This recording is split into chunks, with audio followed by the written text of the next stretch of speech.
জি, আপনি দেখতে পাচ্ছেন আমি একদম ফুলগাজী ইউনিয়নে রয়েছি, ফেনীর এই জগৎপুর একটি এলাকায়, একটি গ্রামে রয়েছে। আপনি দেখতে পাচ্ছেন যে বন্যা পরবর্তী যে দৃশ্য, পানি নেমে গিয়েছে এলাকা থেকে, কিন্তু তারা গুছানোর চেষ্টা করছেন তাদের সংসার। আমরা যখন এখানে আসলাম, তাদের সাথে যখন কথা বললাম, তারা বলছিলেন যে আকস্মিক যে বন্যা হঠাৎ করে যখন এসছে, তারা কিন্তু তাদের যে সয় সম্বল কোনো কিছুই নিয়ে বের হতে পারেননি।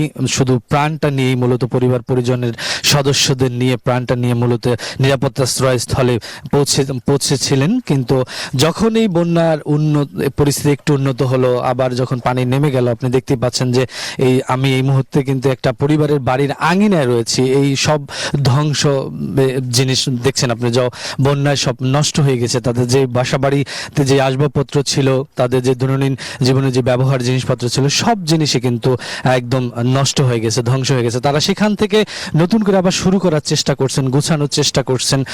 পরিবার পরিজন নিয়ে যে ভালো আছেন সেটা শুকরিয়া জানাচ্ছেন, কিন্তু তারা বলছেন যে তাদের একদম খাদ্য থেকে শুরু করে ব্যবহার সামগ্রী কোনো কিছুই আসলে অবশিষ্ট নেই।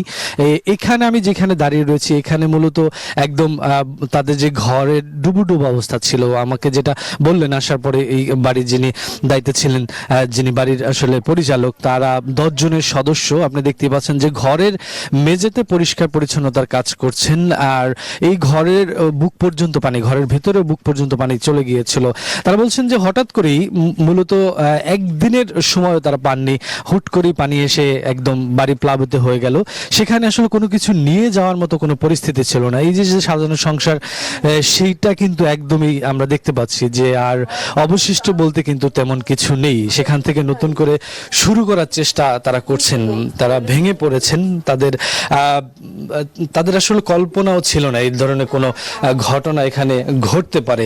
আমি যেটা সকলকে বলবো, একটু বাইরের চিত্র এখান থেকে যদি দেখান, যে বাড়িটা কিন্তু বেশ উঁচু।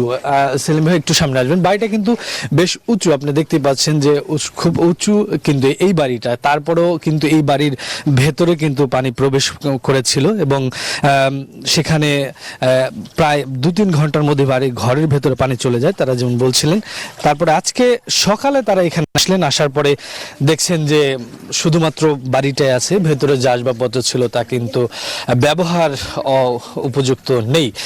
তো এরকম প্রতিটি পরিবারের দৃশ্য আমরা দেখছি এই অঞ্চলে, বিশেষ করে এই ফুলগাজীর এই এলাকা এবং আপনার যে আশেপাশের যে এলাকাগুলো রয়েছে, সবচেয়ে বেশি ক্ষতিগ্রস্ত কিন্তু এই পরশুরাম এবং ফুলগাজী এই অঞ্চলের পরিবারগুলি হয়েছে। তো আমরা সব মিলিয়ে দেখছি যে আসলে বন্যা পরবর্তী যে দুর্ভোগ, তাদের যে দুর্দশা, সেই চিত্র কিন্তু স্পষ্ট হচ্ছে। সেখান থেকে ঘুরে দাঁড়ানোর প্রচেষ্টা কিন্তু তারা করছেন। আর বন্যার যারা আসলে ত্রাণ সহায়তা নিয়ে আসেন, তারাও দেখছি আমরা বিভিন্ন জায়গায় ত্রাণ সহায়তা পৌঁছে দেওয়ার চেষ্টা করছেন, এবং দুর্গম অঞ্চলগুলোতে এখনো ত্রাণ পৌঁছে দেওয়ার।